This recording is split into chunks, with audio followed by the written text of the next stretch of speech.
সামনে নিজের ভালোবাসার স্বামীর সাথে নিজের বেস্ট ফ্রেন্ডকে বউ রূপে দেখতে হবে কোনো দিনও কল্পনা করেনি মুন। এই কি সে আদ্রাফ যার হাত ধরে পরিবারের সাথে বিচ্ছেদ করে চলে এসেছিল?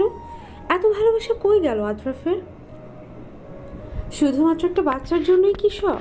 ভেবেছিল আদ্রাফকে আজ মুনের জীবনের সবচেয়ে বড় সারপ্রাইজটা দিবে, কিন্তু মুন নিজেই যে এখানে সারপ্রাইজড হয়ে যাবে তা কল্পনাও করেনি। পাশেই নেহা কুটিল হাসি নিয়ে দাঁড়িয়ে আছে। মুন বেদনা ভরা চোখে আদ্রাফের দিকে তাকালো। তা দেখে আদ্রাফ বিরক্তিমাখা কণ্ঠে বলে উঠল, আরে দরজার সামনে থেকে সরো, আমাকে ঢুকতে দাও। আমাদের ঢুকতে দাও? নতুন বউকে দরজার সামনে এভাবেই দাঁড়িয়ে রাখবে নাকি? মুন স্তব্ধ। সত্যি কি এটা আদ্রাফ? মুন কাঁপা কাঁপা কণ্ঠে বলে উঠল, তুমি মজা করছো তাই না আদ্রাফ? পাশের রুম থেকে তখন শাশুড়িমা বেরিয়ে এসে আদ্রাফকে এই রূপে দেখে খুশিতে বাক হারা। ওনার তো অনেক দিনের ইচ্ছে আজ পূরণ হলো। ছেলের দ্বিতীয় বিয়ে, আর যাকে চেয়েছে বউ রূপে তাকেই পেয়েছে। আর কী বা লাগে? এতদিন পরেই আমার পোলাটার একটা সুবুদ্ধি গজাইছে। আসো মা, শাশুড়িমা নেহাকে উদ্দেশ্য করে ঘরে ঢুকাতে ঢুকাতে বলল। আরে আশ্চর্য, এখানে মজার কি দেখছো তুমি? বিয়ে করেছি তা দেখছোই, আদ্রাফ বলল। মন যেন কথা বলতেই ভুলে গেল। দপ করে বসে পড়ল মেঝেতে। আদ্রাফ আর নেহা দুজনে একসাথে মনকে পেরিয়ে রুমে ঢুকে গেল, আর সেই দিকেই মন কান্নামাখা চোখে তাকিয়ে আছে। কিছুক্ষণ পরই নেহা রুম থেকে বেরিয়েই বলে উঠল, মন, তুই তোর জিনিসপত্রগুলো অন্য রুমে নিয়ে যা, কারণ এখানে আমার জিনিসপত্রগুলো রাখতে হবে। আর তুই তো আজ থেকে এই রুমে থাকবি না, তাই তোর সব জিনিস অন্য রুমে নিয়ে যাওয়াই ভালো। এই বলেই নেহা রুমে ঢুকে গেল। মন উঠে দাঁড়ালো। নিজেকে শক্ত হতে হবে। কার জন্য কান্না করবে সে? এই মানুষটার জন্য যে তাকে মাঝপথে এসে ছেড়ে দিচ্ছে, তার জন্য। মন চোখের পানি মুছে সে রুমের দিকে অগ্রসর হলো। এতদিন এই রুমটা তার ছিল, কিন্তু এখন আর নেই। মন রুমে গিয়ে দেখলো নেহা বিছানায় বসে আছে আর আদ্রাফ নেই। মনে হয় ওয়াশরুমে, হয়তোবা সারাদিন অনেক ধকল গিয়েছে তাই শাওয়ার নিতে ঢুকেছে। যেখানেই যাক না কেন, ওই মানুষটা মন আর ভাববে না ওই মানুষটার কথা। মন আস্তে আস্তে নিজের রুম থেকে সব কিছু গুছিয়ে নিল। সব নিয়েই রুম থেকে বেরিয়ে যাওয়ার সময় শেষবারের মতো তাদের ভালোবাসার রুমটার চারদিকে তাকালো। এখন থেকে এই রুম আর তার নেই, অন্য আরেকজনের। আদ্রাফের সাথে এই রুমে তার কত স্মৃতি। এই তো এই জায়গায় আদ্রাফ প্রতিদিন রাতে এসেই তার খোপায় বেলি ফুল গেঁথে দিত। মানুষ কিছুদিনের মধ্যে এভাবে কেমনে বদলে যেতে পারে? ভাবতেই চোখ দিয়ে পানি গড়িয়ে পড়ল মনের। আর তাকাবে না সে এই রুমের দিকে। যতই তাকাবে ততই কষ্ট পাবে মন। তার জিনিসপত্র নিয়ে বেরিয়ে রুমটা থেকে গেস্ট রুমে চলে গেল মন। গেস্ট রুমে গিয়ে দরজা বন্ধ করে মেঝেতে বসে পড়ল। আদ্রাফ তো মনের অবস্থা জানতো, তারপরেও মনের সাথে এমন কিভাবে করতে পারলো? আর নেহাও বা কেমন? ও কি জানতো না মন এই আদ্রাফের জন্য পরিবারের সাথে বিচ্ছেদ করে চলে এসেছিল? আর জানলেও বা কি, ও তো বান্ধবী ভাবতোই না। আর ও তখন থেকেই আদ্রাফকে পছন্দ করতো। ছোট থেকেই আমার পছন্দের জিনিসগুলোর উপর নেহার নজর ছিল। ওর সাথেই থাকতাম প্রায় সময়। একই এলাকায় বাসা হওয়ায় ওকে আপন ভেবে সব কথা বলতাম। আমি ওকে বেস্ট ফ্রেন্ড ভাবতাম ঠিক, কিন্তু ও কোনো দিনও ভাবতো না। মা মারা যাওয়ার পরপরই বাবা দ্বিতীয় বিয়ে করেছিলেন। বিয়ে করতে চায়নি, কিন্তু সবার জোরে জড়িতে আমার আরেকটা মা দরকার ভেবে বিয়ে করেছিলেন। হ্যাঁ, সবার সামনে আমি একটা আদর্শ মা পেয়েছি ঠিকই, কিন্তু আসলে কি তা? প্রথম 1 বছর ঠিকই ছিল, এরপর আরেকটা বোন হওয়ার পর সব রূপ বেরিয়ে আসলো। বাবাও প্রথমে খবরাখবর নিত, কিন্তু দিন যতই যায় বাবাও ওই পক্ষেই হয়ে গেল। আমার পড়াশোনাও ঠিকঠাকভাবে করতে দিত না। সারাদিন রান্না বান্না সব কাজ আমাকেই করতে হতো। তার উপর সৎমার অত্যাচার তো আছেই। কোনো কাজ ঠিকঠাক মতো না হলেই মারধর করত। এর উপর বোনটার কড়া নজরদারি তো আমার উপর ছিলই। আমার সব পছন্দের জিনিস ওর নজর সব সময় থাকতো। একটা কাপড় পছন্দের থাকলে সেটাও সৎমা আর বোন একসাথে এসে নিয়ে যেত। দিতে না চাইলে মারধর করতো। বাবাকে উল্টো পাল্টো বুঝতো। সবাই ওর কথাই শুনতো। বাবাও আমার কথা বুঝতে চাইতো না। ছোটবেলা থেকে নেহার সাথে বন্ধুত্ব আমার, ও আমার সম্পর্কে সব কিছুই জানতো। ঠিক সেই সময় আদ্রাফ নামক পুরুষের আগমন আমার জীবনে। সে আমাদের কলেজের সিনিয়র ব্যাচের ছিল। প্রথম কয়েক মাস লুকিয়ে থাকতাম তার থেকে, কিন্তু এরপর আর পারিনি। তার ভালোবাসার জেদের কাছে হেরে গিয়েছি। সে কলেজে প্রায় মেয়েই আদ্রাফকে পছন্দ করত, তেমনইভাবে নেহাও ছিল তাদের মধ্যে। কিন্তু আমি ওকে আমার জীবনে জড়াতে চাইনি। ওর পাগলামের জন্য আমার পরিবারের অবস্থা সব বলেছিলাম। সে তার মাকে নিয়ে গিয়েছিল প্রস্তাব নিয়ে, কিন্তু আমার সৎ মা আর সৎ বোন এটা সহ্য করতে পারেনি। ওরা আমার ভালো পরিবারে বিয়ে হোক এটা চাইতো না, তাই তো বাবাকে বলিয়ে ওদের অপমান করে বের করে দিয়েছিল। এরপর আমার পড়াশোনাটাই বন্ধ করে দিয়েছিল, বাইরে যাওয়া একেবারেই বারণ। এই সব কিছুই নেহা জানতো। হয়তোবা উপরে ভালো সাজতো, মনের ভেতর অন্য কিছু ছিল। নেহার সাহায্যেই এক রাতে আদ্রাফের সাথে এক কাপড়ে ওই বাড়ি থেকে বেরিয়ে এসেছিলাম, কিন্তু শাশুড়ি মাকে অপমান করেছিল, তাই তিনি মানতে পারেনি আমাকে। এই বিয়ের জন্য হয়তো আমার প্রতি নেহার অনেক ক্ষোভ ছিল, কারণ আদ্রাফকে সেও অনেক পছন্দ করত। সে তার খেলার চাল হিসেবে শাশুড়ি মাকেই প্রথমে বেছে নিয়েছিল। এরপর বাচ্চা না হওয়ার জন্য শাশুড়ি মা প্রতিদিনই খোঁটা দিত আর আহানকে দ্বিতীয় বিয়ের জন্য চাপ দিত। এর পিছনে নেহা তো আছেই। 1 বছর প্রেম আর 2 বছর সংসার জীবনে আদ্রাফ কোনোদিন আমার হাত ছাড়েনি, সবসময় ছায়ার মতো পাশে ছিল। শাশুড়িমার কথায় আমি যখন মন খারাপ করতাম, তখন আদ্রাফের কথায় ভরসা পেতাম। সে বলতো, দেখো মন, আমার বয়স হয়েছে, এই বয়সে নাতি নাতনির একটা শখ থাকে মানুষের, ঠিক আমারও তেমন আছে, কিন্তু চিন্তা করো না, আমি সবসময় তোমার পাশেই আছি।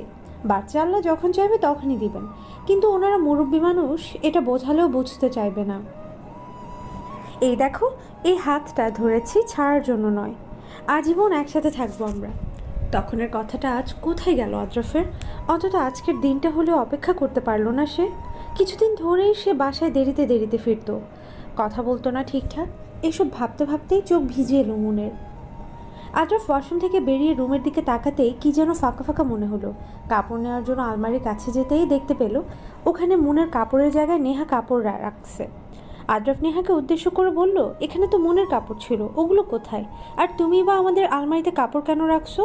বারে, এখন থেকে তো এটা আমাদেরই রুম, মনের রুম তো পাশেরটা, ওর কাপড় কেন আমাদের রুমে থাকবে বলো? আদ্রাফের হঠাৎ খারাপ লেগে উঠল। এই 2 বছরের মনকে ওকে ছাড়া কোনো দিন থাকেনি। হাজারো রেগে থাকলেও রাতের মাঝখানে চলে আসতো আহানের পাশে। মেয়েটা আজ একা থাকবে ভাবতেই খারাপ লাগলো। আর এই আলমারিটা তো মনের ভীষণ প্রিয় ছিল, এইভাবেই তার অধিকার এত তাড়াতাড়ি ছেড়ে দিল। রুমের চারদিক তাকাতেই কোথাও যেন একটা শূন্যতা অনুভব করলো আদ্রাফ। কি হলো, কই হারিয়ে গেলে? আমি খাবারের ব্যবস্থা করতে বলে আসতেছি মনকে, কেমন? নেহার কথায় আদ্রাফের খেয়াল আসলো। আদ্রাফ নেহাকে ডাকার আগেই নেহা বেরিয়ে গেল রুম থেকে। দরজা ধাক্কার শব্দে মনের খবর হলো। সে তাড়াতাড়ি চোখ মুছে উঠে দরজা খুলে দেখলো নেহা দাঁড়িয়ে আছে হাসি হাসি মুখ করে। বোঝাই যাচ্ছে অনেক খুশি সে আজ, হবেই না বা কেন? সে তো আজ আমার সবচেয়ে পছন্দের জিনিসটা নিতে পারলো। মন, আমাদের জন্য খাবার রেডি করিসনি? একটু রেডি করতে ভালো হতো। জানিসই তো আজ অনেক ধকল গেছে আমাদের দুজনের, একটু তাড়াতাড়ি কিছুর ব্যবস্থা করতো। নেহা বলল, তুই রুমে যা, আদ্রাফের কিছু লাগতে পারে, আমি খাবারের ব্যবস্থা করছি। নেহা, তুই তো সব জানতি আমার ব্যাপারে, তবুও কেন এমন করলি? মন শোন, আদ্রাফ তোকে নয় আমাকে ভালোবাসে, ওই সময়টা মোহ ছিল, ও এখন সেটা বুঝতে পেরে আমার কাছে ফিরে আসছে। তুই প্লিজ আর অশান্তি করিস না, সত্যি ভালোবেসে থাকলে আমাদের দুজনকে ছেড়ে দে। নেহা চলে গেল আবার তার রুমে, আর আমি রান্নাঘরে চললাম। আজকের রাতটাই তো আছি এখানে, যাওয়ার আগে আদ্রাফের খুশির দিনে ওর পছন্দের খাবারটাই না হয় রান্না করি। আদ্রাফ গরম গরম খিচুড়ির সাথে ভোনা ভোনা ইলিশ মাছ পছন্দ করে, এই অল্প সময় এটাই করা যায়। মন ফ্রিজ থেকে ইলিশ মাছ বের করে রান্না করার কাজে লেগে গেল। যতই হোক আজ মনের নিজেরও সবচেয়ে খুশির দিন। রান্না শেষ করেই সব টেবিলে সাজিয়ে মন নেহাকে ডাক দিল আদ্রাফকে নিয়ে আসার জন্য। ওরা আসার আগেই মন গেস্ট রুমে গিয়ে দরজা আটকে দিল। তার আজ খাওয়ার মুড নেই। আদ্রাফ টেবিলে এসে বসতেই দেখতে পেল তার পছন্দেরই খাবার সব। টেবিলে তার মা আর নেহা পাশে বসলো। কোথাও যেন প্রতি মুহূর্তে শূন্যতা অনুভব করছে। এই 2 বছরের প্রতিটা দিনই মেয়েটা খাওয়ার সময় তার পাশে দাঁড়িয়ে থাকতো, এটা ওটা নিয়ে দিত। আজ কি ওর দায়িত্ব শেষ? আদ্রাফ নিজেই তো মনের থেকে সেই অধিকারটা নিয়ে নিয়েছে। ভাবতেই এক দীর্ঘশ্বাস বেরিয়ে এলো। আর অন্যদিকে মন রুমে আলমারি খুলে প্রেগন্যান্সির রিপোর্টটা বের করলো। আজ সবচেয়ে খুশির দিন হওয়ার ছিল, অথচ কি নিয়তি, আজ রাতেই সে অনেক দূরে চলে যাবে এই বাড়ি ছেড়ে, যেখানে আদ্রাফ নামক কোনো ছায়াও পড়বে না। চলবে সুপ্ত অনুভূতি, মেহরাফ মন ছদ্মনাম, পর্ব 1। চলে এলাম আবারও আপনাদের মাঝে নতুন গল্প নিয়ে। আপনাদের রেসপন্সের উপর ভিত্তি করে গল্পটা দেওয়া হবে। আশা করি পাশে থাকবেন, ভুল ভ্রান্তি ক্ষমার দৃষ্টিতে দেখবেন দয়া করে। ধন্যবাদ। সুপ্ত অনুভূতি পর্ব 2। দরজা ধাক্কানো শুনে মুন দরজা খুলে দেখতে পেল আদ্রাফ ভাতের প্লেট নিয়ে দাঁড়িয়ে আছে। আদ্রাফকে দেখেই মুন মুখ ঘুরিয়ে নিল। রাগ করেছ? রাতে খাবে না? তুমি জানো না না খেলে শরীর খারাপ করবে? নাও, খেয়ে নাও। আদ্রাফ বলল, এখন আমার কথা আর আপনার ভাবতে হবে না। অন্য কাউকে আমার সেই জায়গাটা দিয়ে ফেলেছেন, চলে যান আপনি। মুন কান্না আটকে বলে উঠল। আদ্রাফ কিছু না বলেই হাত ধুয়ে এসে মুনকে ধরে বিছানার উপর বসিয়ে দিল। খাবারের প্লেটটা হাতে নিয়ে মুনের মুখের সামনে লোকমা ধরল। মুন খাচ্ছে না দেখে ধমকে বলে উঠল, তুমি জানো আমার রাগ উঠলে নিজেকে আয়ত্তে রাখতে পারি না। খাবে নাকি কিছু একটা করব আমি? আদ্রাফের রাগ সম্পর্কে মুন আগে থেকেই অবগত, তাই চুপচাপ খেয়ে নিল। খাওয়ার সাথে সাথে মুন ওয়াশরুমের দিকে দৌড় দিল। মুন দৌড়ে যাওয়া দেখে আদ্রাফ তাড়াতাড়ি উঠে দাঁড়ালো। আদ্রাফের হঠাৎ খারাপ লেগে উঠল। মেয়েটা কি অসুস্থ? না, ওর তো এরকম প্রায় হয়, হয়তো বা এমনি জোর করে খাওয়ার জন্য হয়েছে। বমি করে এসেই মুন শুয়ে পড়ল। আদ্রাফ সব পরিষ্কার করে এসে মুনের পাশে বসলো। মুন তা দেখে অন্য পাশে মুখ ঘুরিয়ে নিল। তা দেখে আদ্রাফ মুচকে এসে বলল, আমার দিকে তাকাতেও এখন ঘৃণা করে, তাই না? আপনি আপনার ডিভোর্স লেটার ঠিক সময় পেয়ে যাবেন। আমি বুঝেছি আপনি আপনার কথা রাখার জন্য আমাকে ডিভোর্স দেননি, কারণ আমার এই বাড়ি ছাড়া যাওয়ার আর কোনো জায়গা নেই। আপনি একদিন বলেছিলেন সারা জীবন আমার পাশে থাকবেন, এই হাত ধরেছিলেন, কিন্তু আপনি আপনার এই সব কথা যখন রাখতে ব্যর্থ হয়েছেন, তাই ডিভোর্সের জন্য কেন আর আটকে থাকবেন বলুন? তুমি চাইলে নেহার সাথে মিলেমিশে একসাথে থাকতে পারো, ডিভোর্স না দিয়েই। মন তাচ্ছিল্য ভরা হাসি দিয়ে বলে উঠল, হ্যাঁ আমি চাইলে? কেন, আপনি কি এখন আর আমাকে চান না? আদ্রাফ বিরক্তিমাখা কণ্ঠে বলে উঠল, উফ মন, তুমি সবসময় একটু বেশি করে ফেলো। আজকে আপনাদের বিয়ের প্রথম রাত, পাশের রুমে আপনার দ্বিতীয় স্ত্রী আপনার অপেক্ষায় আছে, যান। মন বেদনা ভরা চোখে বলল। আদ্রাফ মনের কথা শুনে মাথা নিচু করে বেরিয়ে আসতে নিলেই দরজার সামনে পেছনে থেকে মনের কথা দাঁড়িয়ে গেল। অভিনন্দন জানানো হয়নি আপনাদের। অভিনন্দন দুজনের জন্য। দোয়া করি সারা জীবন যেন একসাথেই বাঁচতে পারেন। কথা দিয়ে কথা রাখেন, আশা করি সুখে থাকবেন। শুভ কামনা রইল। এই বলেই মন আদ্রাফের মুখোমুখি এসেই দরজা বন্ধ করে দিল। আদ্রাফ কিছুক্ষণ মনের দরজার সামনে দাঁড়িয়ে থেকে তারপর নিজের রুমে চলে গেল। তার হঠাৎ করে ভীষণ খারাপ লেগে উঠল। মনে হচ্ছে যেন কিছু একটা হারিয়ে ফেলতে চলেছে সে। মনের জন্য ভীষণ খারাপ লাগছে তার। মেয়েটা বিয়ের পর একটা রাতও আদ্রাফকে ছেড়ে থাকেনি, আজ কিভাবে পারবে? হয়তোবা সারা রাত করবে, কান্না করবে, কিন্তু আদ্রাফেরই বা এই ছাড়া আর কোনো উপায় নেই। তার ফাঁকা ফাঁকা লাগছে ভীষণ। মন দরজা বন্ধ করে এসেই মেঝেতে বসে পড়ল। চিৎকার করে কাঁদতে ইচ্ছে করছে তার। আদ্রাফ কিভাবে পারলো এই কাজটা করতে? তারই পাশের রুমে হয়তোবা আদ্রাফ এখন অন্য নারীতে নিজের সুখ খুঁজে নিচ্ছে। অন্য নারীতে এটা ভাবতেই সব কান্নারা যেন গলায় এসে আটকে গেল। মন কিভাবে থাকবে আদ্রাফকে ছাড়া? এই দিনটা দেখবে কোনো দিনও কল্পনাও করেনি মন। আর নেহা কিভাবে পারলো এভাবে বোনের সমান বান্ধবীদের সাজানো গোছানো সংসারটা এক মুহূর্তের মধ্যে শেষ করে দিতে? এসব ভাবতে ভাবতেই মনের চোখ গড়িয়ে 2 ফোঁটা পানি গড়িয়ে পড়ল। মন চোখ মুছে উঠে দাঁড়ালো। সে আর কাঁদবে না বলে তবুও কান্না চলে আসে। মন উঠিয়ে আলমারি খুলল। তার এখনও অনেক পথ চলার বাকি আছে। মন নিজের পেটের উপর হাত রেখে বিড়বিড় করে বলে উঠল, তুই চিন্তা করিস না সোনা, তোকে এইসবের ছায়াও পড়তে দিব না। অনেক দূর এগিয়ে নিয়ে যাব তোর এই মায়ের উপর ভরসা রাখ সোনা। বাচ্চার কথা ভাবতেই আবারও চোখ দিয়ে পানি গড়িয়ে পড়তে লাগলো। মন আলমারি থেকে আদ্রাফ আর তাদের বিয়ের বাধাই করা ছবিটা হাতে নিল। হাজারো হলেও 3 বছরের ভালোবাসা তাদের। কেমনে ভুলবে এত সুখের সময়গুলো মন? ওই রুম থেকে জিনিস আনার ফাঁকে এটাও নিয়ে এসেছিল মন। এটাও সাথে করে নিয়ে যাবে সে। প্রেগনেন্সির রিপোর্টটা রুমের টেবিলের উপর রেখে দিল। এটা আদ্রাফের দেখা উচিত। সব কিছু গুছিয়ে নিয়ে শেষবারের মতো বাড়িটা দেখে নিল মন। হয়তোবা পাশের রুমে আদ্রাফ মনের এই বাড়ির প্রথম দিনের মতো অন্য নারীর সাথে ভালোবাসাময় কথোপকথন করছে। আচ্ছা, কাল সকালে যখন আদ্রাফ উঠেই মনকে এই বাড়ি আর দেখবে না, তখন কি তার খারাপ লাগবে নাকি খুশি হবে? আর নেহার শাশুড়ি মাও বা কেমন করবে? হয়তো অনেক খুশি হবে, বলবে যাক আপদ নিজে থেকেই বিদায় হলো। মন তার কাপড় আর তাদের বিয়ের ছবিটা বুকে জড়িয়ে নিয়ে বেরিয়ে গেল ওই বাড়ি থেকে। মাত্রই ভোর ফুটতে শুরু করেছে। রাস্তায় এসে শেষবার মতো বাড়িটাকে দেখে নিল সে। মনে পড়ে গেল এই বাড়িতে প্রথমের দিনগুলো। কতই না সুখের ছিল সেই দিনগুলি। সময়ের ব্যবধানে সব হারিয়ে গেল। মন বাড়িটার দিকে তাকিয়ে বিড়বিড় করে বলে উঠল, ক্ষমা করে দিলাম তোমাকে আদ্রাফ। ক্ষমা করে দিলাম আম্মা, নেহাকেও। আসলে সব পরিস্থিতির চাপে হয়েছে। তোমাকে তো আমি কোনোদিনও ভুল বুঝতে পারবো না, কারণ তুমিই যে আমার একমাত্র প্রথম আর শেষ ভালোবাসা। মন থেকেই দোয়া করি ভালো থেকো আদ্রাফ। আল্লাহর কাছে প্রার্থনা এই জীবনে তোমার সাথে জানো আমার আর দেখা না হয় কোনো দিন। নিজের খেয়াল রেখো আদ্রাফ। কান্না চোখে এসব বলে মেন রাস্তার দিকে অগ্রসর হলো মুন। একদম সকালেই একটা বাস যায় এদিকে, এটাও আদ্রাফের কাছ থেকে জানা। মন তাড়াতাড়ি স্টেশনে গিয়ে দেখলো বাসটা আছে, ছাড়বে কিছু সময়ের মধ্যেই। মন উঠেই বসে পড়ল ওই গাড়িতে। এই প্রথম আদ্রাফকে ছাড়া একা কোথাও পাড়ি দিচ্ছে। এখন তার একমাত্র আশ্রয়স্থল হলো ঢাকা অদূরে একটা আশ্রম। এটা মনের নিজেরই খোলা। যখন কোনো বাচ্চা হচ্ছে না তখন মন অসহায় বাচ্চাদের জন্য এটা বানিয়েছে 1.5 বছরে একটু একটু করে। এটার সম্পূর্ণ ক্রেডিটই আদ্রাফের। সে বিয়ের পর মনকে ব্যাংক অ্যাকাউন্ট খুলে দিয়েছিল। নিজ দায়িত্বে আদ্রাফ তার মাস বেতন থেকে মনের অ্যাকাউন্টে টাকা দিত। মন বারণ করলে আরও হেসে বলতো, মেয়েদের অনেক কিছু করার ইচ্ছে থাকে, সব কি আর জামাইয়ের থেকে পারমিশন নিয়ে করতে হয় নাকি? তুমিও কিছু একটা করবে এই টাকা দিয়ে, আমার বিশ্বাস। ঠিকই মন করেছিল এটা। ভেবেছিল বিয়ের 2 বছর বিবাহ বার্ষিকীর পর আদ্রাফকে এখানে এনে সারপ্রাইজ দিবে।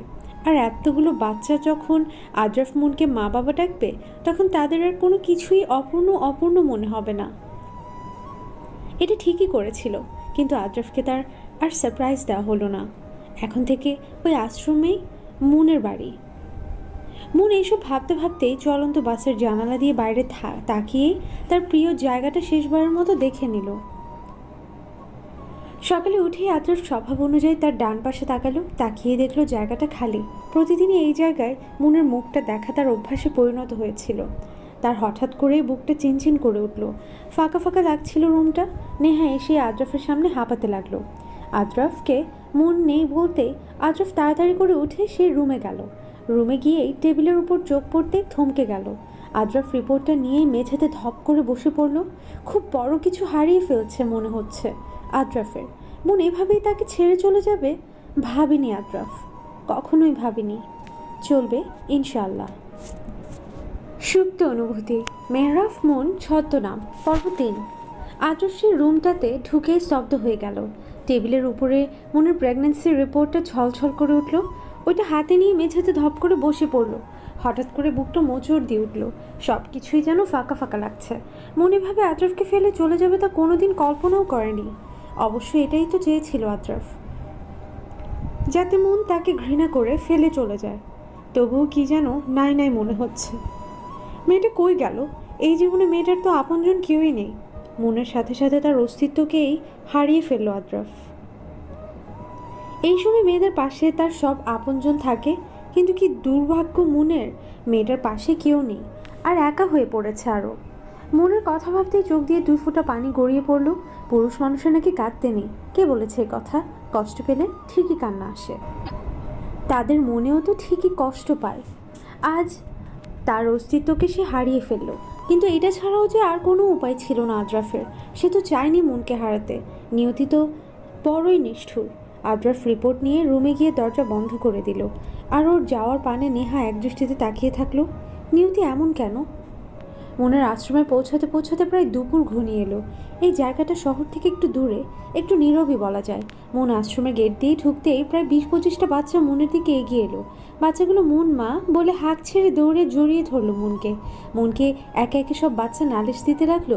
মনের উর্দু মানে কে কাকে মেরেছে, কে কাকে খেলায় নেয় নেই, সব কথা দিয়ে বাচ্চাগুলো মনকে ঘিরে ধরলো। বাচ্চাগুলো এমনই করে, মন আসলে একদিনেই সব নালিশ দিয়ে ফেলবে। আর মনও শান্তি মাথায় তা বোঝায় ওদের। ওরা যে মনকে আরেকটা মা হিসেবে মানে। মেহু আশ্রমের বাইরে গেটের দ্বারে মনকে দেখে বাচ্চাগুলোকে খাওয়াতে পাঠিয়ে দিল। লিয়া মনের কাছে ব্যাগ দেখে বলে উঠল, আরে আপু যে, এই অসময় তো আপনি আসেন না আপু, আজকে থাকবেন এখানে? ব্যাগ নিয়ে আসছেন যে আপু? হ্যাঁ, আজ থেকে এটাই আমার একমাত্র আশ্রয়স্থল মেহু। মন অদূরে তাকিয়ে মলিন হাসে বলে উঠল।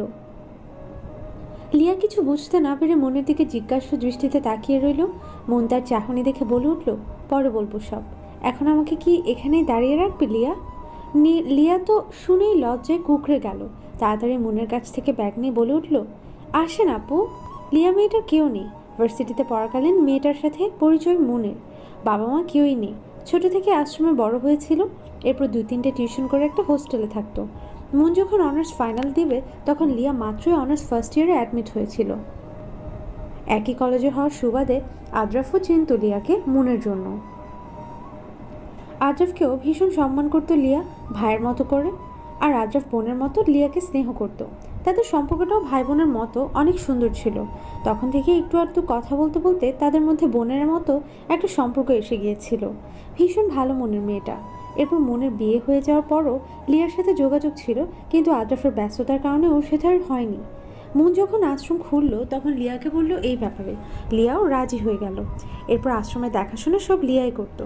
সেও পড়ালেখার ফাঁকে ফাঁকে একটা পার্ট টাইম চাকরি করতো। ওখান থেকে কিছু টাকা আশ্রমের বাচ্চাদের জন্য খরচ করত, আর বাকি টাকাগুলো মুনই দিত প্রতি মাসে মাসে। মনকে লিয়ার ছোট রুমটাতে নিয়ে গিয়ে বসিয়ে বলল ফ্রেশ হয়ে নিতে। সে খাবার আনছে। মন গিয়ে বিছানার উপর বসলো। ভাবতেই এক অন্যরকম লাগছে। মনের আদ্রাফকে আর দেখা হবে না।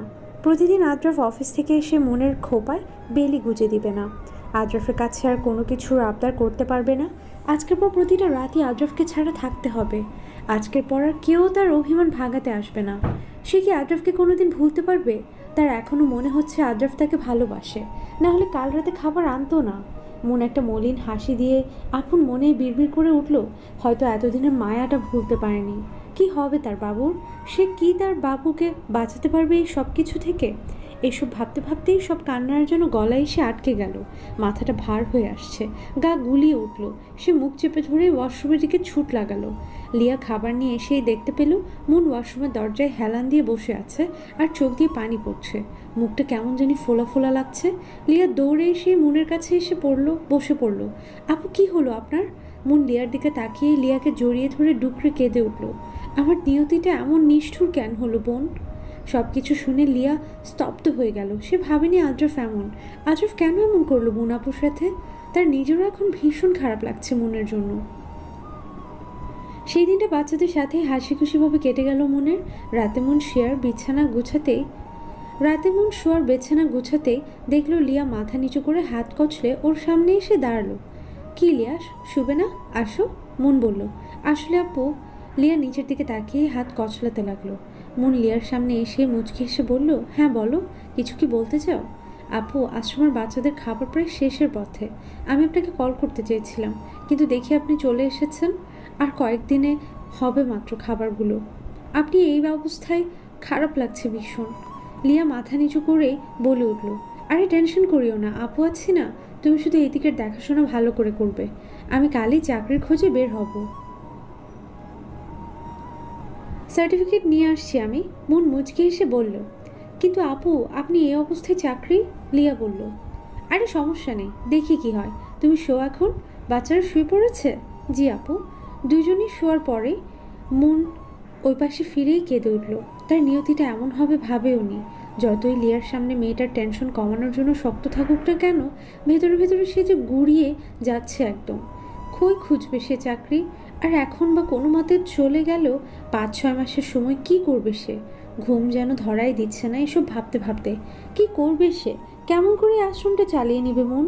চোখ বন্ধ করতেই 2 ফোঁটা পানি গড়িয়ে পড়ল মনের। আদ্রাফ সেই সকালে রুমে ঢুকে দরজা বন্ধ করেছিল আর খুলেনি। রাতেও আর খেতে বের হয়নি। আজকের রাতটা সবচেয়ে বেশি ফাঁকা ফাঁকা লাগছে। রুমের চারদিকেই শুধু মনের স্মৃতি। এক পলকের জন্য যদি মেয়েটাকে দেখতে পারত। এই 2 বছরেই প্রথম তার বুকের কোথাও শূন্যতা মনে হচ্ছে আদ্রাফের। এসব ভাবতে ভাবতে হঠাৎ মাথা ধরে শুয়ে পড়ল আদ্রাফ। আবারও ব্যথাটা বেড়েছে। আদ্রাফ উঠেই পাশের টেবিল থেকে ওষুধের বাক্সটা নিয়ে ওষুধ খেয়ে শুয়ে পড়ল। কাল সকালেই নেহাকে নিয়ে মনের চেনা জানা সব বান্ধবীদের কাছ থেকে খোঁজ নেবে। অন্তত দূর থেকে হলেও দেখে আসবে। চলবে ইনশাল্লাহ। আসসালামু আলাইকুম। ভুলভ্রান্তি ক্ষমার নজরে দেখবেন আশা করি। কেমন হয়েছে জানাবেন। সুপ্ত অনুভূতি, মেহরাফ মুন ছদ্মনাম, পর্ব 4। কেটে গেল 3-3টে মাস। সময় কারোর জন্য থেমে থাকে না। সে নিজের মতোই বহমান। মন তার জীবনকে গুছিয়ে নিয়েছিল ঠিকই, কিন্তু আস্তে আস্তে তার চলাফেরার কষ্ট হয়। অন্যদের মতো স্বাভাবিকভাবে চলতে পারে না মন। হাঁটতে ফিরতে ভীষণ কষ্ট হয়। সেদিনের পরদিনই মন চাকরির খোঁজে বেরিয়েছিল। পথিমধ্যে ওকে একা পেয়ে অনেকেই কুপ্রস্তাব দিয়েছিল ঠিকই, কিন্তু মন এসবকে পাত্তা না দিয়ে এগিয়ে চলেছিল। সে জানতো সমাজে এভাবে থাকতে হলে লড়াই করেই এগিয়ে যেতে হবে। অনেক খোঁজার পর এক অফিসে চাকরি পেয়েছিল। ওখানের বস বাবার মতো করেই মনকে শ্রদ্ধা করত। এটা দিয়ে সে নির্বিঘ্নে চলে যাচ্ছিল, কিন্তু দিন যতই যায় তার শরীরের অবস্থা ততই খারাপ হতে থাকে। ডাক্তার বলেছিল এই সময় একজন মায়ের ঠিকমতো খাবারের প্রয়োজন, ফল ফ্রুট ভালো মতো খেতে হবে, রেস্টের প্রয়োজন, কেয়ারের প্রয়োজন। মনের শরীরের এইসব কিছুরই ঠিক নেই। তার উপর এই অবস্থায় অফিস জার্নি সব মিলিয়ে অনেক কষ্ট হয় মনের। বাচ্চার কন্ডিশনটাও খুব ভালো না। এই অবস্থায় রাস্তাঘাটে চলার জন্য বাইরের মানুষের কানাঘুষে তো আছে, কিন্তু এর ভিতরেই মনের এইসব করতেই হবে, কারণ ওর উপর পুরো একটা আশ্রমের নিষ্পাপ বাচ্চাগুলো নির্ভরশীল। মন চলে যাওয়ার পরদিনই আদ্রাফ অসুস্থ হয়ে পড়েছিল। এর মধ্যেও সে নেহাকে সাথে করে মনের সব চেনা জানা জায়গায় গিয়েছিল, কিন্তু কারো কাছ থেকেই মনের খোঁজ পায়নি আদ্রাফ। এরপর এসেই আদ্রাফ আরও বেশি অসুস্থ হয়ে পড়েছিল। রুমে ঢুকতেই শুধু মনের স্মৃতি তাকে ঘিরে ধরত। আদ্রাফের নিজের জন্য কোনো চিন্তা নেই, সব চিন্তা মনকেই ঘিরে। মনের কথা ভাবতেই তার ভীষণ ফাঁকা ফাঁকা লাগে। সে রাতের মাঝে আদ্রাফ অতিরিক্ত মাথা ব্যথায় সেন্স হারায়। এক সপ্তাহ হাসপাতালে থেকে এরপরেই ডাক্তাররা আদ্রাফকে ইমার্জেন্সি 2 রাতের ভিতরে অন্য দেশে উন্নত চিকিৎসার উপলক্ষে পাঠিয়ে দিয়েছিল। আস্তে আস্তে আদ্রাফের অবনতি হতে থাকে, তবুও ডাক্তাররা আশায় আছে আদ্রাফ হয়তো সুস্থ হয়ে উঠবে, কারণ সে ফার্স্ট স্টেপেই সব জেনে গিয়েছিল আর চিকিৎসাও শুরু করেছিল। আদ্রাফ বাহিরের দেশে একটা হাসপাতালের কেবিনে শুয়ে আছে। এখানে তার চেনা জানার মধ্যে এক ডাক্তার আছেন, আঙ্কেল, তাকে নিয়ে এসেছিল। তার চোখগুলো বাইরের থাই গ্লাসের জানালা দিয়ে আকাশের দিকে স্থির। আদ্রাফের এই ক্যাবিনটা সম্ভবত 4-5 তলায় হবে। আদ্রাফ শোয়া থেকে আকাশের দিকে তাকিয়ে রইল। তার হঠাৎ করে ভীষণ কষ্ট হচ্ছে মনের জন্য। মেয়েটা কেমন আছে কি জানি, এই সময় হয়তো আরও গোলুমলু হয়ে গিয়েছে। মনেরই প্রতিচ্ছবি ভাসতে থাকে আদ্রাফের চোখে। ভীষণ ফাঁকা ফাঁকা লাগে তার। আচ্ছা, আদ্রাফের এই অবস্থা মন যদি জানতে পারে তখন কি করবে? মেয়েটি কি আদ্রাফের জন্য কাঁদবে? হয়তো হ্যাঁ, আবার হয়তো না। ডাক্তার যেদিন আদ্রাফকে তার এই অবস্থার কথা বলেছিল সেদিন মনের জন্য ভীষণ খারাপ লেগেছিল আদ্রাফের। আদ্রাফ জানতো তার অনুপস্থিতিতে মন তার জীবন কোনো দিনও এগিয়ে নিয়ে যেতে পারবে না, কারণ সে যে আদ্রাফকে ভীষণ ভালোবাসে। আর আদ্রাফও চেয়েছিল তার অনুপস্থিতিতে মন যেন কিছু একটা করে সামনে এগিয়ে যেতে পারে। মেয়েটা মনের দিক থেকে ভীষণ নরম, সে যেন শক্ত হতে পারে। তাই তো আদ্রাফ সেদিন থেকেই মনকে ইগনোর করা শুরু করেছিল। মনকে ইগনোর করে চলতে আদ্রাফের নিজেরও ভীষণ খারাপ লাগতো, তবুও যে সে চেয়েছিল মন তার নিজের জীবনের সাফল্য আনুক। আদ্রাফের এই ধোকায় যেন মন অনেক শক্ত হয়ে যায়, সহজে আর কাউকে যেন বিশ্বাস না করে। তাই তো সে নেহার সাহায্য নিয়েছিল, এতেও ভীষণ কষ্ট হয়েছিল। সে যে মনকে কষ্ট দিতে চায় না। নেহাকে যেদিন বউরূপে অভিনয় করে ঘরে এনেছিল সেদিন মনের কান্নারত চোখের দিকে তাকাতেই আদ্রাফের এক মুহূর্তের জন্য ইচ্ছে হয়েছিল মনকে তার বুকে জড়িয়ে নিতে, কিন্তু নিয়তি সে মনের ভালোর জন্যই এমন করেছিল। সে মনে করেছিল মন তাকে ছেড়ে কোনো দিনও যাবে না, গেলেও কয়েকদিনের জন্য তার কাছের বান্ধবীগুলোর কাছেই যাবে। কিন্তু আদ্রাফ আজ বুঝতে পেরেছে কত বড় ভুল ছিল এটা তার। মেয়েটা যে একেবারের জন্যই হারিয়ে গিয়েছে, আদ্রাফের থেকে নিজেকে অনেক গুটিয়ে নিয়েছে। সে তো এমন হোক চায়নি। না জানি কেমন আছে মন আর তার বাচ্চার কথা মনে পড়তে আদ্রাফ তার কাঁপা কাঁপা হাতটা তুলে নিয়ে আঙ্গুল চালাতে চেষ্টা করলো।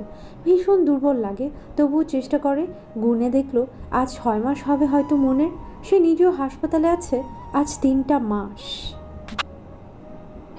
এই অসুস্থতার পরেও আরও অনেক রোগ পেয়েছে এখন। জানে না সে বেঁচে ফিরতে পারবে কিনা মনের কাছে, কিন্তু সে যে মনে প্রাণে চায় বাঁচতে। এই হাসপাতাল, ভিন্ন দেশ তার আর ভালো লাগে না। আকাশের দিকে তাকিয়ে দেখলো কতগুলো নাম না জানা পাখি পুরো আকাশ জুড়ে বিচরণ করছে মুক্তভাবে। আদ্রাফেরও ইচ্ছে হয় এমনভাবে বাঁচার। তার এখন নিজেকে শিকলে বন্দি বন্দি মনে হয়। সবসময় মনের সাথে কাটানো মুহূর্তগুলো চোখে ভাসে। কতই সুন্দর ছিল সেই দিনগুলো। আজও কি ফিরে পাবে সেই দিনগুলো আদ্রাফ? তাদের নিয়তি এমন কেন হলো? আদ্রাফ যদি সুস্থ থাকতো তাহলে আজকের এই দিনে তাদের দুজনের মধ্যে কাউকেই দেখতে হতো না। কতদিন পর এই সুখের সময়টা আসলো, অথচ এই সুখের সময়ে মন সবচেয়ে বেশি কষ্ট পাচ্ছে। নেহা খোঁজ নিচ্ছে সব জায়গায়, কিন্তু মনের খোঁজ সেও আর পায়নি। কই আছে মন? কেমন আছো আমার মন পাখি? আমার যে এখানে আর ভালো লাগে না। ইচ্ছে করে সব ছেড়ে ছুড়ে তোমার কাছে ফিরে গিয়ে বুকের ভিতর বেঁধে রাখি চাঁদ। এইসব ভাবতে ভাবতে আদ্রাফের চোখ দিয়ে দুফোঁটা পানি গড়িয়ে পড়ল। সে যে তার মন পাখিকে ভীষণ মিস করছে। তার চাঁদ, আজ কতদিন সে তার চাঁদকে এক পলকের জন্যও দেখে না। আমার চাঁদ বলেই বিড়বিড় করে উঠে আকাশের দিকে তাকিয়ে মলিন হাসলো আদ্রাফ। এখন মনে হচ্ছে আকাশেও তার মন পাখির প্রতিচ্ছবি ভাসছে। সেদিকেই এক ধ্যানে তাকিয়ে রইল আদ্রাফ। মনের শরীর এখন আরও অবনতি হচ্ছে। সারাদিন অফিস করে এসে এখন মন শুয়ে পড়ে। আগে সে মন বাচ্চাদের সাথে একদিন না কাটিয়ে থাকতে পারতো না, সব বাচ্চাদের নিয়েই খেলা করতো। সেই মন এখন আর বাচ্চাদের সাথে গিয়ে বসে না। বাচ্চারা তাদের মন মার দিকে তাকিয়ে থাকে। অফিস করে এসে রুম বন্ধ করে শুয়ে পড়ে। লিয়া প্রথম দিন মনে করেছিল হয়তো বেশি ক্লান্ত, তাই এমন করছে। কিন্তু দিন যতই যায় মন আর তেমন কথা বলে না, অপ্রয়োজনীয়। এখানের মন আর আগের মন, এখনের মন আর আগের মনের মধ্যে বিস্তর তফাৎ। আগের মন কত চঞ্চল হাসি খুশি ছিল। অফিস শেষ করে এসে ফ্রেশ হয়েই বাচ্চাদের নিয়ে বসতো, কিন্তু এখন আর এসব করে না। এখন মন শুকিয়ে গিয়েছে, চোখের নিচে গাঢ় ডার্ক সার্কেলস পড়েছে। ডাক্তার বলেছিল বাচ্চার কন্ডিশনও তেমন ভালো না ফল ফ্রুট ভালো মতো খাওয়ার জন্য। কিন্তু মন মাস শেষে অফিস থেকে যা টাকা পায় সব আশ্রমেই খরচ করে ফেলে। ডাক্তার বলেছিল ঠিকমতো চেক আপ করানোর জন্য, কিন্তু মনের টাকা একদম সীমিত। লিয়ার খারাপ লাগে ভীষণ। তার এই মা সমতুল্য বোনটার জন্য কিছু একটা করতে ইচ্ছে হয় ভীষণ। কিন্তু মন চাকরি করার পর থেকে লিয়াকে আর কোনো চাকরি করতে দেয় না। তার দায়িত্ব শুধুই বাচ্চাগুলোর কেয়ার করা।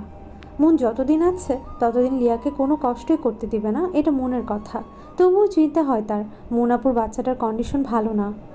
মন আপুও প্রেগনেন্সিতে অনেক কষ্ট করছে, তার উপর অনেক রোগাও হয়ে গিয়েছে। আদ্রাফ ভাইয়াকে মন আপুকে এত তাড়াতাড়ি ভুলে গেল, কিভাবে পারলো?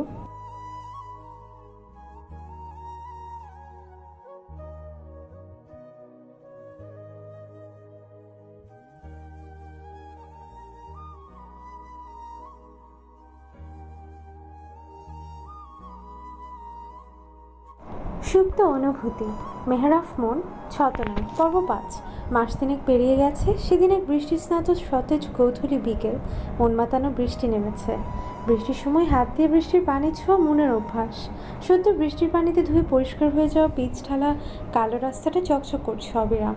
শিউলি ফুলের গাছের পাতা ছুঁয়ে ছুঁয়ে শিশির কণার ন্যায় টপটপ করছে বর্ষণের শীতল বৃষ্টি। মন জুড়িয়ে যায় এমন দৃশ্য দেখলে। এইসব দেখতে দেখতে হঠাৎ করে মনটা খারাপ হয়ে গেল মনের। এই 2 বছরে বৃষ্টি আসলেই মন জানালার ধারে এসে হাত মিলিয়ে দিত বৃষ্টির পানিতে। আর আদ্রাফ মনের এই খুশির পাশেই দাঁড়িয়ে দাঁড়িয়ে মুচকি এসে উপভোগ করত। আজ নিয়ে 8.5 মাসেরও বেশি আদ্রাফের দর্শন পায়নি মন। ইদানিং একটু বেশি মিস করে আদ্রাফকে। আচ্ছা, আদ্রাফ কি মনকে একটু মিস করে না? মন চলে আসার পর কি খুঁজেছিল আদ্রাফ? মন তো বড্ড মিস করে তার আদ্রাফকে। আজকাল সময়গুলো ভালো যায় না মনের। দিনটা কোনো মতে গেলেও রাতটা কেন যেন কাটতেই চায় না। রাত হলেই সব অনুভূতিগুলো চোখের পানি আকারে বেরিয়ে আসে মনের। মন মলিন চোখের আকাশের দিকে তাকালো। বৃষ্টি থেমে গেছে অনেক আগেই। অন্ধকার ঘনিয়ে আসছে। আস্তে আস্তে আকাশে তারাগুলো ভেসে উঠে তাদের সৌন্দর্য প্রকাশ করতে চলেছে। বৃষ্টির পরও আকাশটা কি পরিষ্কার হয়ে গেল। তার জীবনটাও যদি এমন হতো, এই সব কিছু যদি স্বপ্ন হতো। চোখ খুলে পাশে আদ্রাফের বাহুর মধ্যে যদি নিজেকে আবদ্ধ পেত, কি হতো এসব মিথ্যে হলে? আগে মাঝরাতে স্বপ্নে যখন দেখতো আদ্রাফ মনের চোখ ফাঁকি দিয়ে হারিয়ে যাচ্ছে, তাহলে তখনই ঘুমের মাঝে চিৎকার করে উঠে বসতো মন। আর তখনই আদ্রাফ পাশ থেকে উঠে তার মাথায় হাত বুলিয়ে নিজের বুকের মাঝে মনকে আবদ্ধ করে এসব মিথ্যা প্রমাণ করে দিত। কি হতো এই 8 মাসও যদি মিথ্যে প্রমাণ করে দিত আদ্রাফ? মনের হঠাৎ করে ভীষণ খারাপ লেগে উঠল। নিজের পেটের উপর হাত রেখে ডুকরে কেঁদে উঠল। আমার বাচ্চা বলেই চোখ বন্ধ করে ফেলল। আপু? লিয়ার রুমের দরজা থেকে এতক্ষণ মনকে দাঁড়িয়ে দেখছিল। দরজার পাশে লাইট দিয়ে মনের দিকে তাকিয়ে ডেকে উঠল। লিয়ারটাকে মনের খেয়াল হলো। সে চোখ মুছে হাসি মুখে লিয়ার দিকে ফিরল। ভেতরে আসো। ওখানে কেন? আপু অন্ধকার রুম করে আছেন যে? আমার জীবনটাই তো এখন অন্ধকারে ঢাকা, আর আলো দিয়ে কি করবো লিউ? মন বিড়বিড় করে বলে উঠল। লিয়া তা বুঝতে না পেরে মনের দিকে জিজ্ঞাসা দৃষ্টিতে তাকিয়ে রইল। লিয়ার তাকানো দেখে মন মুখে হাসি টেনে বলে উঠল, অন্ধকারে দাঁড়িয়ে আকাশ দেখতে ভালো লাগে তাই। সব তারাগুলো যেন মিটিমিটি জ্বলতে থাকে। কি সুন্দর লাগে। আকাশটাকে তখন পরিপূর্ণ মনে হয়। তারা না থাকলে অপূর্ণ লাগে। মনে হয় কি যেন নেই নেই, তাই না লিউ? লিয়া মনের পাশে এসে এক পলক আকাশের দিকে তাকিয়ে মনকে জড়িয়ে ধরল। লিয়া বুঝে গিয়েছে মন তার কান্না ঢাকার জন্যই এসব বলছে। লিয়ার জড়িয়ে ধরা দেখে মন মুচকি হেসে তার মাথায় হাত বুলিয়ে দিয়ে জিজ্ঞেস করলো, কি হলো হঠাৎ? আপু, আপনার ভীষণ কষ্ট হয় তাই না? লিয়া কাঁদো কাঁদো মুখ করে বলল, দুরু পাগলি, কিসের কষ্ট? এত সুন্দর একটা পরিবার আছে, তাহলে কষ্ট একটু কিসের? সারাদিন অফিস করো, এ অবস্থায় জার্নি? আরে না, একদম না। মন লিয়ার গাল টেনে বলে উঠল, আমি তো বলছি আপু, চাকরি না হয় আমি করি। হুম, তুমি এই বয়সে অনেক কষ্ট করেছ লিও। এখন আপু যতদিন আছে ততদিন মন দিয়ে পড়াশোনা করো, তারপর ভালো চাকরি পাবে। তখন আপু তোমার ঘাড়ে বসে বসে খাবো। তখন আপুকে চাইলেও তোমার বাসা থেকে বের করতে পারবে না। কোথাও যাবো না তোমাকে ছেড়ে। মন হেসে বলে উঠল। মনের কথায় লিয়াও হেসে বলে উঠল, আমিও ধরে বেঁধে রেখে দিব, কোথাও যেতে দিব না এই লিয়াকে ছাড়া। মন হেসে উঠল, এই মেয়েটা এত ভালো কেন? তার নিজেরই রক্তের সম্পর্কের বোন তাকে অপছন্দ করত, প্রতিনিয়ত মনকে অত্যাচারে রাখত, মন কাছে টেনে নিতে চাইলেও আরও দূরে ঠেলে দিত। অথচ এই মেয়েটা কত সহজে নিজের মতো করে মিলেমিশে থাকছে। আসলে এই দুনিয়ার এক একজনের এক এক রূপ। আপু, খাবেন না? আসুন। লিয়া বলল, বাচ্চারা খেয়েছে? না, এখনও খায়নি। আজ আপনাকে ডাকতে আসলাম একসাথে খাওয়ার জন্য। অনেকক্ষণ তো ওদের সাথে একসাথে খাননি, আজ খাবেন? অনেক দিন হলো। মন মলিন হেসে সম্মতি জানিয়ে বলল, আচ্ছা চলো। আদ্রাফ এখন মোটামুটি সুস্থ, তার অপারেশন সাকসেসফুল। তবুও ডাক্তার আদ্রাফকে নিয়ে এখনও চিন্তিত, কারণ ব্রেন টিউমার রোগীদের মধ্যে প্রায় রোগীর অপারেশন সাকসেসফুল হয়, কিন্তু দেখা যায় কয়েক মাস না যেতেই পুরোপুরি সুস্থ রোগী হঠাৎ করে অসুস্থ হয়ে পড়ে আবার। তবুও ডাক্তার আদ্রাফকে নিয়মিত খাবার জন্য কিছু ওষুধ লিখে দিয়েছে, যেগুলো নিয়মমাফিক খেতে হবে, একদিনও বাদ দেওয়া যাবে না। আর মাথায় বেশি চাপ নেওয়া একদম বারণ করে দিয়েছে ডক্টর। চাপ নিলে হিতে বিপরীত হবে। আদ্রাফ আজ দেশে ফিরবে, কত মাস পরে সে নিজের দেশে ফিরছে সুস্থ রূপে। তার এখন ভীষণ আফসোস হচ্ছে মনের জন্য। মেয়েটাকে সে খুঁজে বের করবেই, দরকার হলে পায়ের উপর পড়ে থাকবে, তবুও ক্ষমা চাইবে।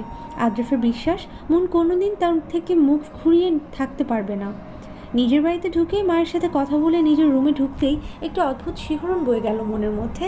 আদ্রাফের একদম ফাঁকা মন যাওয়ার পরই আদ্রাফ অসুস্থ হয়ে হাসপাতালেই কাটিয়েছিল এত মাস। আজ রুমে ঢুকেই বুকের কোথাও একটা সূক্ষ্ম ব্যথা অনুভব হচ্ছে। আদ্রাফ ফ্রেশ হয়ে এসে ওষুধ খেয়েই শুয়ে পড়ল। মাথার ব্যথা এখনও ঠিক কমেনি।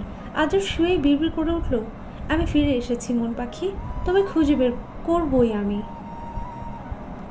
অনেকদিন পর মন আবারও বাচ্চাদের সাথে হেসে খেলে রাতে খেলো। এতদিন তো অফিস থেকে এসেই রুম বন্ধ করে শুয়ে পড়তো। মনের কেমন জানি মায়া মায়া লাগছে সব কিছুতে। বাচ্চারা ঘুমিয়ে গেলে মন আর লিয়ার রুমে চলে আসলো। বাচ্চারাও আজ ভীষণ খুশি ছিল, কারণ তাদের মন মা অনেকদিন পর আবারও তাদের সাথে হেসে খেলে মেতে খাবার খেলো একসাথে।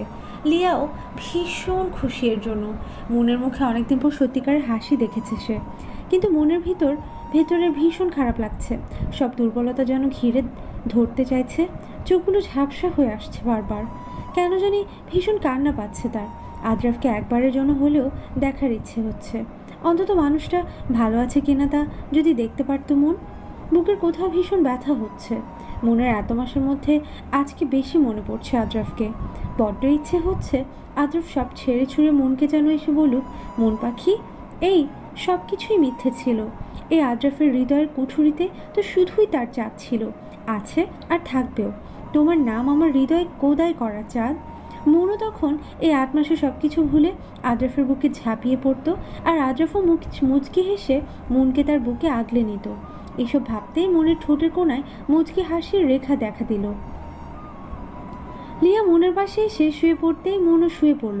আস্তে আস্তে ঘুমের দেশে পাড়ি জমালো। মাঝরাতে কারো গোঙানির শব্দে লিয়ার ঘুম ভেঙে গেল।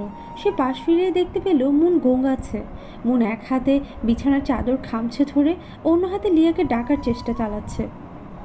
মুখ দিয়ে আওয়াজ বের করার শক্তিটুকু পাচ্ছে না সে।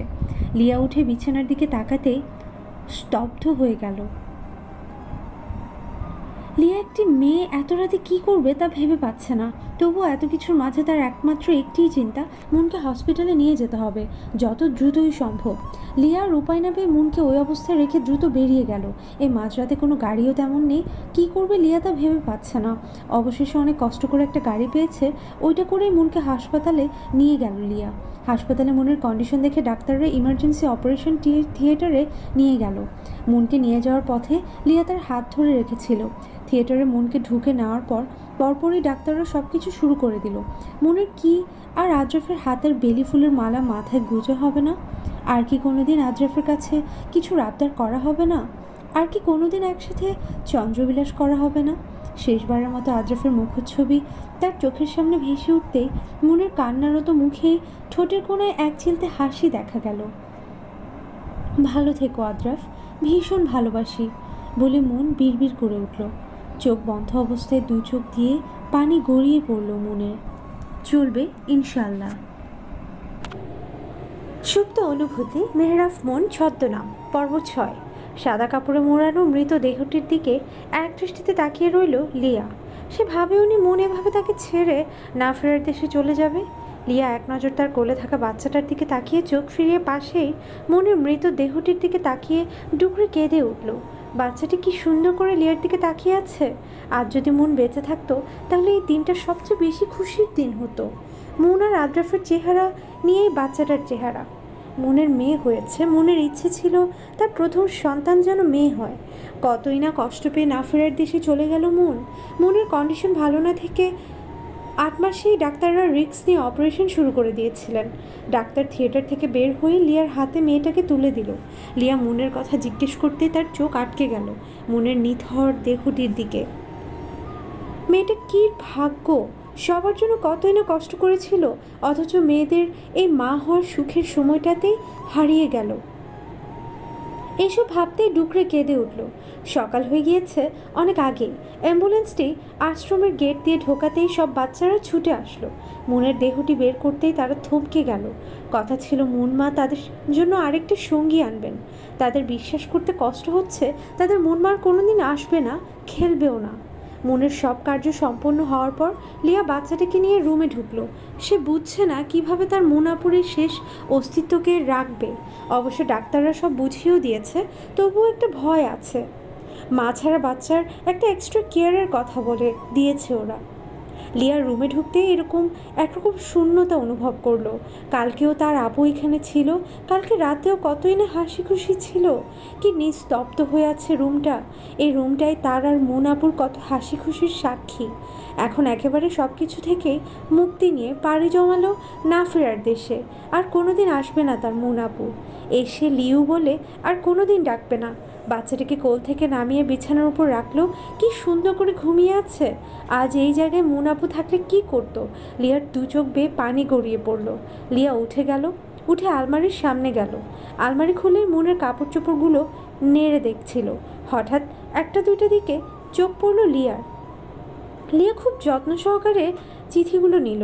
তার মুন আপুর লেখা চিঠি, অথচ আজ সে বহু দূরে। লিয়া চিঠি দুটো হাতে নিল। একটার উপর লিয়া আর আরেকটার উপর মুনের আদ্রাফ দেওয়া। লিয়া তার নামের চিঠিটা খুলে পড়া শুরু করলো। লিউ, আমার ছোট বোন। আমার কেন জানি মনে হচ্ছে আমি আর বেশি দিন নেই। ডাক্তার বলেছে আমার আর বেবির কন্ডিশন তেমন একটা ভালো না। 6 মাস চলাকালীন সময়ে ওয়ার্নিং দিয়েছিল, কিন্তু আমি বসে থাকতে পারিনি। এতগুলো নিষ্পাপ বাচ্চাকে আমি যখন ফুটপাত থেকে তুলে এনেছিলাম তখনই শপথ করেছিলাম এই এতিম বাচ্চাগুলোকে কোনো দিনও কষ্ট দিব না। এখন যদি আমি চাকরি ছেড়ে দেই তাহলে ওরা বাঁচবে কিভাবে? মাঝপথে কীভাবেই বা তাদের ছেড়ে দেই? আমার অনেক ইচ্ছে ছিল এই আশ্রমটা একদিন অনেক বড় করব, কিন্তু দেখো না, হয়তো বা আর কিছুদিন পরে আমার আর কোনো অস্তিত্বই থাকবে না। তুমি আপুর জন্য অনেক করেছো।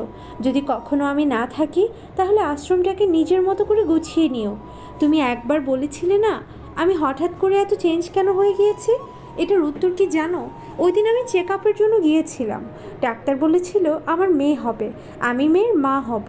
ওই দিন আমার সবচেয়ে খুশির দিন হবার কথা ছিল, কিন্তু ডাক্তার এরপর বলেছিল আমার লাইফ রিস্ক হবে যদি এভাবেই চলতে থাকি। কিন্তু আমার তো কিছুই করার ছিল না। আমি যদি না থাকি আমার মেয়ের নাম দিও তুমি আদ্রিয়া। আদ্রাফের নামের সাথে মিলিয়ে রেখো। যদি কোনোদিন আদ্রাফকে দেখো তাহলে আমি আরেকটা চিঠি রেখে গেছি, ওইটা দিও। আর নেহাকে দেখলেও বলিও ক্ষমা করে দিয়েছি। সে তো আমাকে ছোট থেকে বোনের মতো আগলে রেখেছিল, তার উপরে কিভাবে রাগ করে থাকতে পারি বলো? আর আমার একটা অনুরোধ, আমার মেয়েটাকে তুমি আগলে রেখো লিও, ভালো থেকো, নিজের খেয়াল রেখো। আশ্রমের বাচ্চাগুলোকে একটু দেখিও, ওদের তো আর আমরা ছেড়ে কেউ নেই। আল্লাহ হাফেজ। লিয়া চিঠিটা পড়েই ডুকরে কেঁদে উঠল। যাওয়ার সময় আমাদের কথাটাই ভেবে গেলে আপু, নিজের কথাটা একটু ভাবলেও না। বিড়বিড় করে লিয়া কেঁদে উঠল।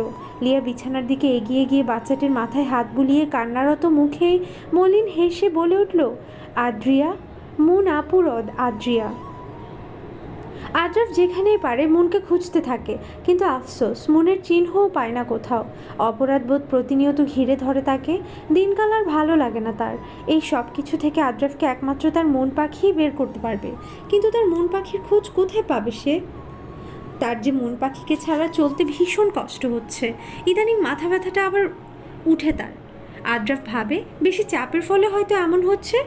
আদ্রাফ ঠিক করলো কাল সকালে আবারও যেতে হবে এখানকার হাসপাতালে ডাক্তারটার কাছে। আর কিছু না ভেবে আদ্রাফ ওষুধ খেয়েই শুয়ে পড়ল। আদ্রিয়ার গা কাঁপানো জ্বর উঠেছে। লিয়া কি করবে ভেবে পাচ্ছে না।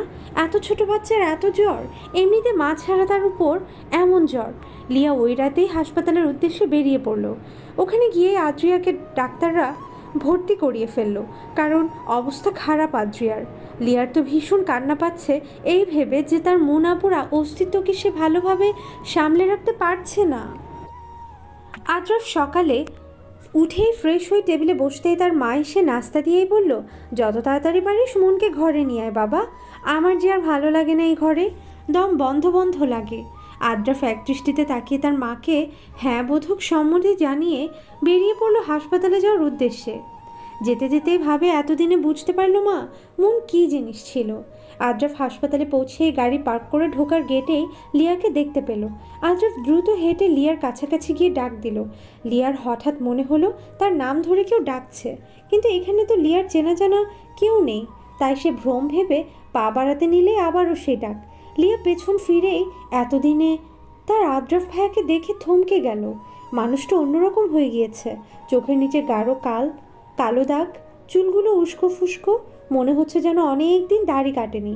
এখন এই জায়গায় মুন আপু থাকলে নিশ্চয়ই আদ্রাফ ভাইয়াকে বকা দিয়ে বলতো, এই কি চেহারার হাল করেছ, আগে সব ফিটফাট করে এসো, না হলে আমি আর কথা বলবো না, এই বলে হয়তোবা মুখটা ঘুরিয়ে নিত। আরে লিয়া!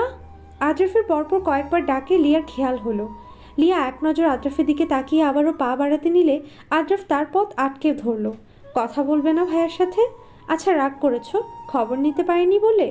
জানো এই 2 বছর ভীষণ ব্যস্ত ছিলাম, তাই তো তোমার সাথে একবারও কথা বলতে পারিনি। কিন্তু মন পাখি ঠিকই তোমার খবর বলতো আমায়। হ্যাঁ, এতই ব্যস্ত ছিলেন যে আমার মন আপুকেও ছেড়ে দিলেন? মানে কিছু না, এই বলে লিয়া দ্রুত সিঁড়ি বেয়ে উপরে আদ্রিয়াকে যে ক্যাবিনে রেখেছিল ওখানে যাওয়ার উদ্দেশ্যে উঠতে লাগলো। সে এখানে নিচের দোকান থেকে কিছু জিনিস নিতে এসেছিল। এদিকে লিয়ার কথাগুলো আদ্রাফ কিছুই বুঝতে পারছে না। সে প্রথমে মনে করেছিল এই 2 বছর লিয়ার খবর নেয়নি বলে সে রাগ করে কথা বলছে না, কিন্তু তা না। আচ্ছা লিয়া মুনের কথা কিভাবে জানে? ও শিট, তার মানে মুন লিয়ার সাথেই ছিল। সব জায়গায় মুনকে খুঁজলেও লিয়ার কথা আদ্রাফের মাথায় ছিল না। তার মানে এতদিন পর সে তার মন পাখির খবর পাবে, দেখতে পারবে। কতদিন পর তার চাঁদকে সে কাছে পাবে। এই ভেবেই সে লিয়ার পেছনে পেছনে দ্রুত পায়ে হাঁটা ধরল। চলবে ইনশাল্লাহ। এক পর্বে শেষ করে দিতে চেয়েছিলাম কিন্তু পারিনি। কাল অন্তিম পর্ব দিব। ছোট হওয়ার জন্য দুঃখিত, তবুও 1100 শব্দের উপরে এখানে। ভুলভ্রান্তি ক্ষমা দৃষ্টিতে দেখবেন দয়া করে। ধন্যবাদ। সুপ্ত অনুভূতি মেহরাফ মুন, ছদ্মনাম, পর্ব 7, অন্তিম পর্ব। লিয়া স্তব্ধ। আদ্রিয়াও তাকে এভাবে ছেড়ে চলে যাবে তা সে ভাবেনি। সে আদ্রিয়ার দিকে এক নজর তাকিয়ে 2 হাতে মুখ চেপে ডুকরে কেঁদে উঠল। কেন হলো এমন? মোনাপুর মতো আদ্রিয়াও 2 দিনের মধ্যে এইভাবে ছেড়ে চলে যাবে? পাশে আদ্রাফ দাঁড়িয়ে আছে। সে বুঝতে পারছে না বাচ্চাটির কে। হয়তোবা লিয়ার হতে পারে। আদ্রাফের ভীষণ খারাপ লাগছে। এত ছোট বাচ্চাটি সবাইকে ছেড়ে এভাবেই চলে যাবে। তখন আদ্রাফ ক্যাবিনের সামনে এসেই দেখলো লিয়া বাচ্চাটিকে কোলে নিয়ে কান্না করছে। এরপর খুব দ্রুতই ডাক্তারের কাছে ছুটল। ডাক্তার কিছু পরীক্ষা নিরীক্ষা করে দুঃখিত বলে দিল। প্রেগন্যান্সি চলাকালীন সময়ে অনেক জার্নি আর অন্যান্যর জন্য বাচ্চাটিরও মায়ের মতো অবস্থা। লিয়া আদ্রিয়াকে কোলে নিয়ে কিছুক্ষণ এক নজরে তাকিয়ে রইল আদ্রিয়ার মুখের পানে। নীরবে চোখের পানি বিসর্জন দিচ্ছে সে। কিছু সময় বাদে লিয়া আদ্রাফের সামনে গিয়ে আদ্রিয়াকে আদ্রাফের কোলে তুলে দিল। লিয়া আদ্রিয়ার দিকেই তাকিয়ে শান্ত কণ্ঠে বলল, শেষবারের মতো আপনার শেষ অস্তিত্বকে দেখে নিন ভাইয়া। আদ্রাফ বিস্ময়ের চরম পর্যায়ে চলে গেল। সে কোনো মতে কাঁপা কাঁপা কণ্ঠে বলে উঠল, শেষ অস্তিত্ব মানে? মোনাপুর শেষ অস্তিত্ব আদ্রিয়া। লিয়া কোনোরূপ ভঙ্গিমা ছাড়াই বলল। আদ্রাফ স্তব্ধ। এটা তার মেয়ে, তারই কলিজার টুকরো, তাদেরই ভালোবাসার টুকরো। তার কলিজার টুকরোটা আর নেই। কি আফসোস, বাবা হয়ে তার কলিজার নিথর দেহ হাতে। আদ্রাফ আদ্রিয়ার ছোট্ট দেহটা বুকে জড়িয়ে ধরে রাখল। তার ছোট্ট কলিজাটা আর নেই, এটা যেন আদ্রাফের বিশ্বাসই হতে চাইছে না। আদ্রাফ এক দৃষ্টিতে আদ্রিয়ার দিকে তাকিয়ে রইল। কি সুন্দর মায়াবী মুখশ্রী, একদম মনের মতোই। মনের কথা মনে পড়তেই আদ্রাফ চারদিকে চোখ ঘুরিয়ে দেখল। মনকে কোথাও না দেখে আদ্রাফ লিয়ার দিকে তাকালো। মন পাখি কই? কাঁপা কাঁপা কণ্ঠে জিজ্ঞেস করলো আদ্রাফ। লিয়া কোনো কথা না বলে আদ্রাফের কাছে গিয়ে বলল, ভাইয়া উঠুন, আমার সাথে আসুন। আদ্রাফ লিয়ার কথা ভালোভাবে বুঝতে না পেরে জিজ্ঞাসু দৃষ্টিতে তাকিয়ে রইল। মুনাপুকে দেখতে চেয়েছিলেন না? আসেন আমার সাথে। আদ্রাফ আদ্রিয়াকে বুকে জড়িয়েই হাঁটতে লাগলো। সে এখনো বিশ্বাস করতে পারছে না আদ্রিয়া আর নেই। তার মনে হচ্ছে এই তো ঘুমিয়ে আছে তার পরীটা। আদ্রিয়াকে দাফনের পরেই আদ্রাফ ভীষণভাবে ভেঙে পড়ল। লিয়া আদ্রাফকে নিয়ে আশ্রমের গেট দিয়ে ঢুকতেই কতগুলো বাচ্চা লিয়াকে এসে ঘিরে ধরল। আমাদের বোন কই? লিয়া আন্টি, সবাই সমুচ্চরে বলে উঠল। লিয়া হাঁটু মুড়ে বসে কান্নায় ভেঙে পড়ল আর বলল, সেও তোমাদের মনমার কাছে চলে গিয়েছে। বাচ্চাগুলো কি বুঝলো বোঝা গেল না। ওরা পথ ছেড়ে দিয়ে চলে গেল। লিয়া উঠে দাঁড়িয়ে চোখ মুছে বলল, জানেন ভাইয়া, এটা আমাদের মোনাপুর আশ্রম। আপনাকে সারপ্রাইজ দিবে ভেবেছিল, কিন্তু আফসোস। লিয়া একটা মলিন হাসি দিল। আদ্রাফ লিয়ার কথা কিছুই বুঝতে পারল না। তার মাথায় কিছুই ঢুকছে না। মাথা ব্যথাটা আবার বাড়ছে। তার চাঁদ কই? তার এখন চাঁদকে ভীষণ প্রয়োজন। লিয়া একটা রুমের ভেতর ঢুকে আদ্রাফের হাতে একটা চিঠি তুলে দিল। আদ্রাফ চিঠিটা হাতে নিয়ে বলল, কি এটা? আর আমার চাঁদ কই? আপনার চাঁদ আর নেই। মোনাপু এখন আকাশের চাঁদ হয়ে গিয়েছে। মোনাপু আপনার জন্য রেখেছিল এটা। লিয়া বলেই রুম থেকে বেরিয়ে গেল। আদ্রাফ থমকে গেল। কি বলছে লিয়া? এটা পাগল হয়ে গিয়েছে নাকি? তার এখন কেন জানি ভীষণ ভয় করছে। আদ্রাফ কাঁপা কাঁপা হাতে চিঠিটা খুলল। প্রিয় আদ্রাফ, নিশ্চয়ই ভাবছেন এত কিছু পরও প্রিয় কেন বললাম।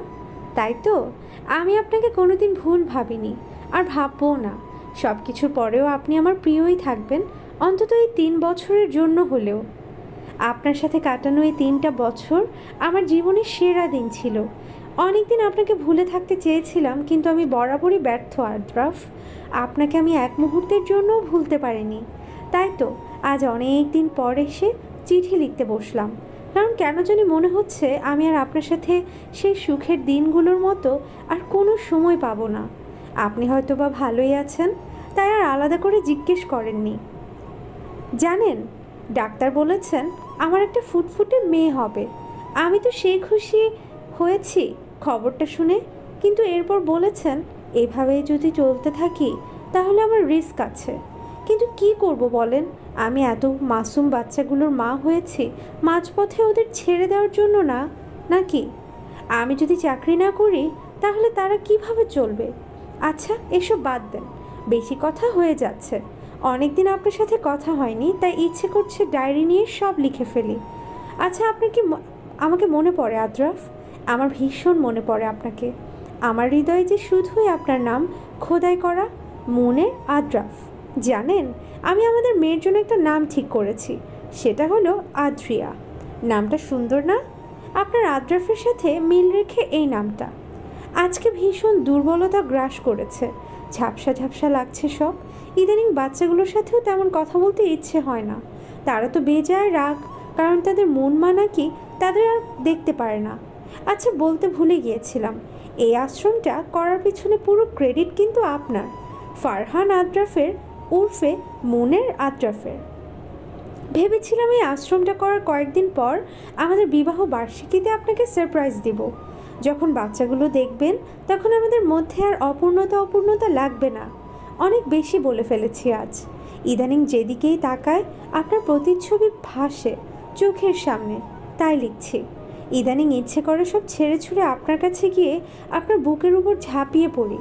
কতদিন আপনাকে দেখা হয় না, কতদিন আপনার মুখ থেকে চাঁদ শোনা হয় না। জানি না এটা আপনার হাতে পড়বে কি না, আর যখন পড়বে তখন হয়তো আমি আর থাকবো না। এই কাঁদবেন না একদম আমার জন্য। আপনি কাঁদলে আমি কিন্তু ওই দূর আকাশ থেকে দেখব, তখন আমার ভীষণ খারাপ লাগবে। আমার আদ্রিয়া মাকে দেখে রাখিয়েন, আশ্রমের বাচ্চাগুলোকেও দেখিয়েন একটু। আপনাদের উপর আমার কোনো অভিযোগ নেই, ক্ষমা করে দিয়েছি। আমার ভালোবাসায় হয়তো কোনো ঘাটতি ছিল, তাই অপূর্ণই থেকে গেল। ভালো থাকবেন, নিজের যত্ন নিয়েন প্রিয় আদ্রাফ। মন। চিঠিটা পড়ে আদ্রাফ স্তব্ধ। মনে হচ্ছে যেন সব কিছু থমকে গেল আদ্রাফের। তার মন পাখি আর নেই। আদ্রাফ হাঁটু মুড়ে বসে পড়ল, কান্নায় ভেঙে পড়ল। কাকে সে চাঁদ বলে ডাকবে? এভাবে অভিমান করে চলে গেল। আদ্রাফ যা কিছু সামনে পাচ্ছে সব কিছুই ছুঁড়ে ছুঁড়ে মারছে। তার চাঁদ যে তাকে এভাবে একা করে দিয়ে চলে যাবে তা কোনো দিনও কল্পনাও করেনি আদ্রাফ। মন পাখির এত তাড়া ছিল যে সত্যিটাও জেনে গেল না। ভীষণ মাথা ব্যথা করছে। একসময় আদ্রাফ ওখানেই চিঠিটা হাতে মুঠোবন্দি করে লুটিয়ে পড়ল মেঝেতে। লুটিয়ে পড়ার পরও এক দৃষ্টিতে তার হাতের চিঠিটার দিকেই তাকিয়ে রইল। চোখ দিয়ে অঝোর ধারায় পানি গড়িয়ে পড়ছে। একসময় স্থির হয়ে গেল, আখি যুগল বন্ধ হয়ে গেল আদ্রাফের।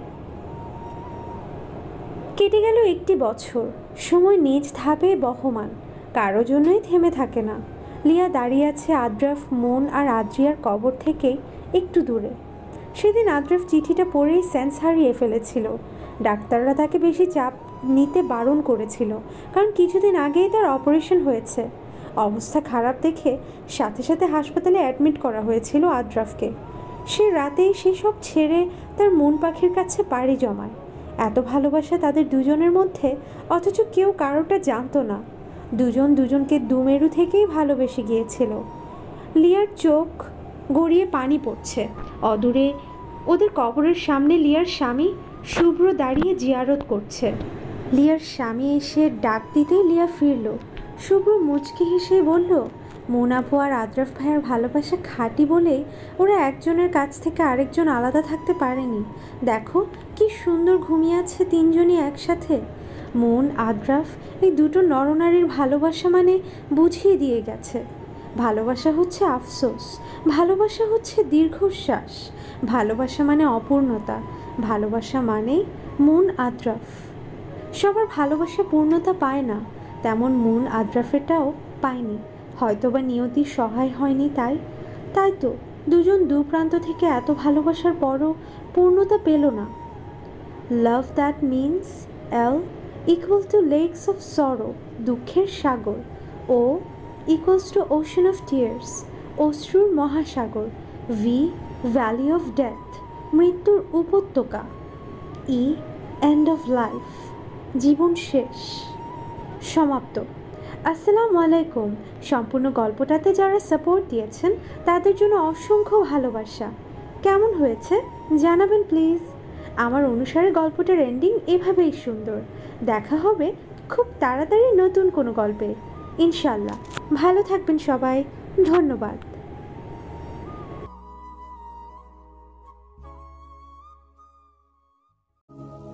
ভালোবাসার সকল রকমের ভিডিও পেতে আমাদের চ্যানেলটি সাবস্ক্রাইব করুন।